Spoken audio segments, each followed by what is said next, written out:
अस्सलाम वालेकुम। कहानी को आखिर तक पूरा सुनिएगा और अगर आप चैनल पर नए हैं तो सब्सक्राइब ज़रूर कीजिएगा। वो पेशे के लिहाज से डॉक्टर था।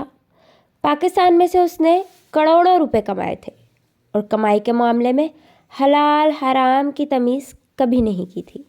उसने अपनी औलाद को तालीम दिलवाने के लिए अमेरिका भेज रखा था। जब औलाद पढ़कर फारिग हुई और वहीं सेट हो गई तो वो भी अपना मसीहाई वाला कारोबार समेटकर अमेरिका जा बसा था, जहां उसने करोड़ों डॉलर जमा कर रखे थे और बेटे के साथ मिलकर एक ज़ाती अस्पताल बना लिया था। अमेरिका जाने से पहले उसने पाकिस्तान में एक आखिरी जुल्म किया था और आखिरी रिश्वत ली थी, जिसके बाद वो मुल्क छोड़कर चला गया और पाकिस्तान से जाते ही इसका मकाफाते अमल शुरू हो गया था।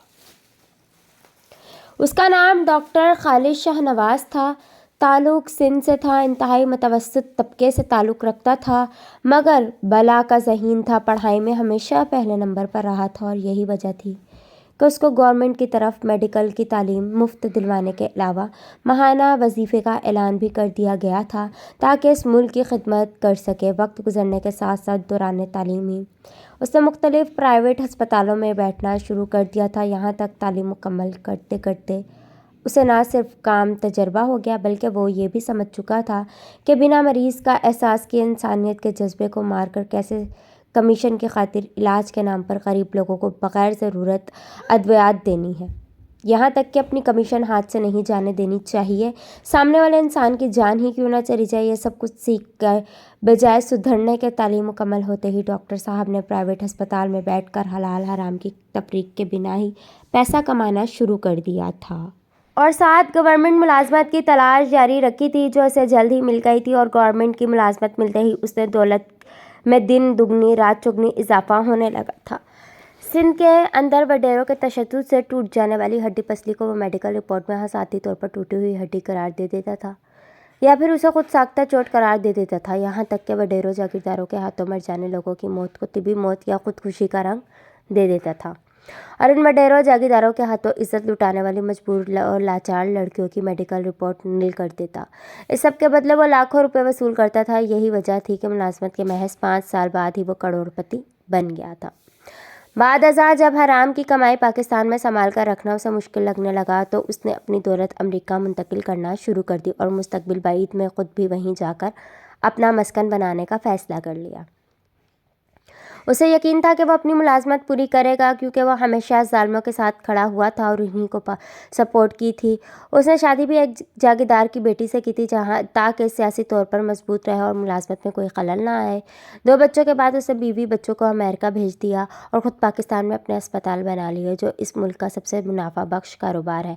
यहाँ से हलाल हराम कमा कर अमरीका भेजता रहा, जहाँ उसकी औलाद इस पैसे पर परवरिश पाती रही। उसके पास आखिरी केस एक लड़की का आया था जो यतीम थी। उसका बाप आरी था और वडेरे का तशद्दुद सहते सहते मर गया था। बाज़ अज़ा वडेरे ने इसी यतीम लड़की को डरा धमका कर निकाह कर लिया था, और जब अपनी हवस मिटा चुका, दिल उस गरीब मजदूर की बेटी से उकता चुका, तो उसने उस लड़की को जहर देकर मारने की कोशिश की थी, मगर न जाने कैसे लड़की की माँ मौके पर पहुँच गई और मजबूरन उसे लड़की की वालिदा के साथ लड़की को अस्पताल जाना पड़ा। अस्पताल पहुंचकर लड़की ने अपनी वालिदा को सब कुछ बता दिया था कि किस तरह उसके शौहर ने उसे जहर देकर मारने की कोशिश की है। लड़की के बताने के बाद उसकी वालिदा ने अस्पताल में ही दुहाई देना शुरू कर दी थी। जब लड़की के शौहर ने हालात बिगड़ते देखो तो डॉक्टर खालिद शाहनवाज को कहा, अगर किसी तरह लड़की मर जाए और यह साबित ना हो कि इसे जहर दिया गया है तो मैं तुम्हें मुँह मांगी रकम दूंगा। यूँ डॉक्टर साहब ने आखिरी बार मुँह और जेब भरकर रिश्वत वसूल की और लड़की की मौत को खुदकुशी करार देकर केस को कानूनी चाराजोई से पहले ही ख़त्म कर दिया। लड़की की वालिदा के शोर मचाने पर डॉक्टर साहब ने अपने गार्ड्स को हुक्म दिया और दरिंदे नुमा गार्ड्स बनना सनफी इम्तियाज़ जाने औरत को थप्पड़ और बंदूक के बट मारते हुए अस्पताल से बाहर फेंकाए। लड़की की लाश उसके कातिल शौहर के हवाले कर दी गई। इलाके में बता दिया गया कि लड़की को उसके शौहर गैर महरम मर्द के साथ देख लिया था और शौहर की खौफ की वजह से लड़की खुदकुशी कर गई। यूँ वडेरा भी बच गया, लड़की भी मर गई और तहमत के बाद लड़की का किरदार भी मर गया। डॉक्टर साहब ने जेब और मुंह भरकर रिश्वत वसूल की रिटायरमेंट लेकर अमेरिका अपनी फैमिली के पास मुंतकिल हो गए। औलाद जो यूरोपीय माहौल में पली बढ़ी थी, वालिद से हमेशा दूर रही थी, उनके लिए डॉक्टर साहब का होना महज एक इजाफी वजूद का होना था। उन्हें अपने वालिद से कोई मोहब्बत नहीं थी। والد صاحب نے جیسے تیسے کر کے بیٹے کے ساتھ ایک اسپتال بنایا جس میں بیٹے اور بیٹی کو برابر کا حصہ دیا، مگر بیٹی نے اپنے بوائے فرینڈ کے کہنے پر اسپتال سے اپنا حصہ الگ کرنے کا مطالبہ کر دیا۔ یوں اونے پونے داموں ہسپتال بیچ کر بیٹی کو رقم دی گئی اور باپ اسی صدمے سے فالج کا مریض ہو گیا۔ اس کی ساری زندگی کی حرام کی کمائی محض 1 سال میں ہی ختم ہو گئی تھی۔ بیٹے نے ان پیسوں سے اپنا بزنس شروع کر لیا۔ بیٹی بوائے فرینڈ کو لے کر لندن چلی گئی، جبکہ ڈاکٹر صاحب کے فالج زدہ وجود کو ایک پرائیویٹ ادارے کے حوالے کر دیا گیا۔ چند دن پہلے ڈاکٹر صاحب کا انتقال ہو گیا۔ 3 دن تک ان کی لاش ان کے بیٹے کے انتظار میں پڑی رہی اور بیٹا آج آنے کل آنے اور لاش وصول کرنے کا کہتا رہا۔ مجبوراً جب لاش گلنے سڑنے لگی تو اسے بنا کفن جنازے کے دفن کرنے کا فیصلہ کر لیا گیا، اور جب یہ بات ایک انڈین ہندو کو پتہ چلی تو اس نے چند ہندوستانی مسلمانوں سے کہہ کر مردہ حالت میں پڑے ڈاکٹر صاحب کو غسل اور کفن دلوایا، ان کا جنازہ پڑھایا اور انہیں دفن کر دیا گیا۔ ڈاکٹر صاحب نے جس مقتولہ کی ماں کو دھکے دے کر اسپتال سے نکالا تھا اس نے بددعا دیتے ہوئے کہا تھا، ڈاکٹر تم نے مجھ پر یہ زمین تنگ کر دی ہے، خدا تم پر قبر کی زمین تنگ کر دے۔ اس کی بددعا پوری ہوئی اور جس قبر میں ڈاکٹر صاحب کو اتارا گیا وہ ان کے وجود سے بہت زیادہ تنگ تھی۔ مجبوراً بزور بازو قبر میں لٹایا گیا اور مٹی ڈال دی گئی، مگر افسوس جس اولاد کی خاطر انہوں نے ساری زندگی خدا کے احکامات کو پس پشت ڈال کر زندگی گزاری، آج وہی اولاد ان کے آخری دیدار کے لیے بھی نہیں آئی۔ اسے پتہ تھا کہ کھڑکی سے پردہ ہٹانے کے بعد وہ جو منظر دیکھے گا وہ زندگی کا خوبصورت ترین منظر ہوگا۔ اس نے اللہ تعالیٰ کا ذکر کرتے ہوئے کھڑکی سے پردہ ہٹایا تو سامنے ایک کعبہ نظر آ رہا تھا جہاں لوگ طواف کر رہے تھے۔ یہ منظر اتنا روح پرور تھا کہ اس کے دل میں خواہش اٹھی کہ کاش وہ عمر بھر یہیں کھڑا یہ منظر دیکھتا رہے۔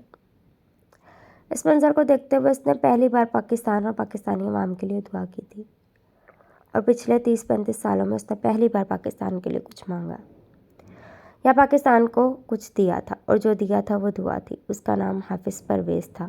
اس کے بزرگ قیام پاکستان کے وقت ہجرت کر کے پاکستان آئے تھے۔ ان کی حسرت ہی رہی پاکستانی کہلوانا، وہ مرتے دم تک مہاجر کے نام سے پکارے جاتے رہے۔ ان کی فیملی میں حافظ پرویز، اس کی 2 بہنیں اور والدین شامل تھے۔ حافظ پرویز 90 کی دہائی میں جب کراچی میں ایک مقامی سیاسی جماعت کا عروج تھا تب آسٹریلیا منتقل ہو گئے تھے، اور آسٹریلیا میں انہوں نے کبھی خود کو پاکستانی نہیں کہا، ہمیشہ ہندوستان میں مقیم اپنے آباء و اجداد کا بتاتے ہوئے خود کو ہندوستانی ظاہر کیا۔ ان کے آسٹریلیا جانے کی وجہ یہ تھی کہ ان کی بڑی بہن جو کہ یونیورسٹی کی اسٹوڈنٹ تھی، اس کو ایک مقامی وڈیرے کے لاڈلے بیٹے نے اپنی نفسانی خواہش پوری نہ ہونے کی وجہ سے قتل کر دیا تھا، اور ان کی موت کو خودکشی کا رنگ دے دیا گیا تھا۔ لاکھ کوششوں کے باوجود بھی وہ قانون کی نظر میں اپنی بہن کے قتل کو قتل ثابت نہیں کر سکے تھے، اور کیس کو خودکشی قرار دے کر دبا دیا گیا تھا۔ قانون سے اس قدر انصاف کی توقع انہیں نہیں تھی۔ یہی وجہ تھی کہ ان کے والد صاحب بیٹی کو اتنی جلدی اور اتنا تسلی بخش انصاف ملتا دیکھ کر اس دنیا سے چل بسے تھے۔ اب پتہ نہیں ان کی موت انصاف مل جانے کی خوشی سے ہوئی تھی یا بیٹی کے مر جانے کے غم سے، مگر نظریہ اسلام پر بنے اس ملک کا انصاف دیکھ کر وہ جی نہیں پائے تھے۔ والد صاحب کے موت کے بعد گھر کی باغ دوڑ حافظ پرویز نے سنبھالی تھی اور والد صاحب کے کاروبار کو آگے بڑھانا شروع کر دیا تھا۔ اللہ تعالیٰ نے ان کے کاروبار کو دن دگنی اور چگنی ترقی دی، اور یہ ترقی کلمہ طیبہ کی بنیاد پر بنے ملک حکمرانوں نے اپنی کوششوں کے مرہون منت سمجھتے ہوئے اپنے پالتو گنڈوں کے ذریعے سے بھتہ مانگنا شروع کر دیا تھا، یہاں تک کہ حافظ پرویز صاحب بھتہ دیتے دیتے نہ صرف کاروبار بند کروا بیٹھے بلکہ الٹا مقروض ہو گئے تھے۔ کراچی میں کئی مارکیٹس کے مالک حافظ صاحب کو ان کے پیارے ملک نے سڑکوں پر مزدوری کی خاطر کھڑا ہونے پر مجبور کر دیا تھا، اور بات یہاں ختم نہیں ہوئی۔ حافظ پرویز صاحب چونکہ زوال پذیر ہو چکے تھے، لہٰذا انہوں نے بہن کی شادی ایک مڈل کلاس گھرانے میں کر دی تھی، اور جب ان کی بہن کے گھر پہلے بچے کی پیدائش کا وقت قریب تھا تو ان کی والدہ اپنی بیٹی کے ہمراہ اسپتال تھیں۔ راستے میں 2 مسلح ڈاکو نے ان کو لوٹنا شروع کر دیا۔